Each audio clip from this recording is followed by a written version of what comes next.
Are there any downsides to trying to restore youthful spermidine levels? The lack of reported side effects is not surprising, given that our own body makes so much of it, and the fact that it's found naturally in the diet, and in fact concentrated in some of the very foods associated with health and longevity.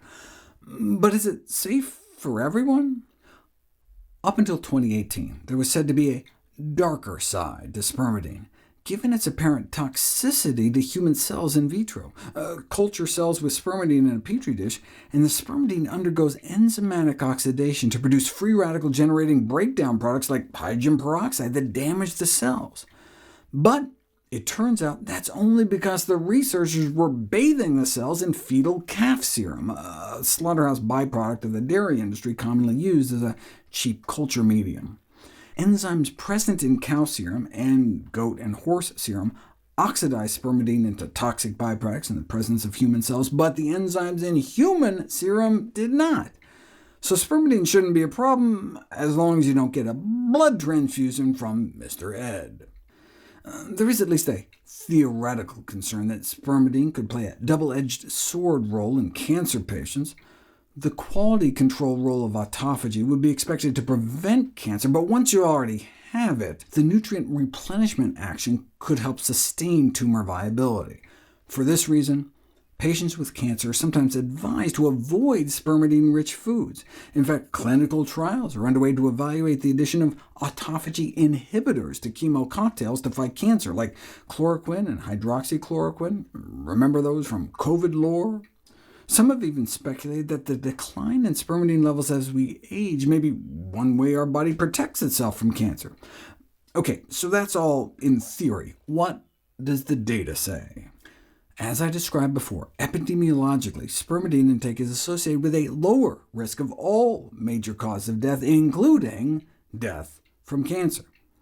One study suggested spermidine intake may be linked to the development of colon polyps, but a follow-up study by the same group of researchers found, if anything, spermidine intake was associated with a lower risk of colorectal cancer. A commentary in the journal Autophagy summarizing the data was entitled, "Spermidine Reduces Cancer-Related Mortality in Humans." This may not wholly be an autophagy effect, however, as spermidine may also boost anti-cancer immunity. What if you already have cancer, though? A preliminary trial published in 2010 followed a group of prostate cancer patients that failed to respond to hormone therapy, chemical castration.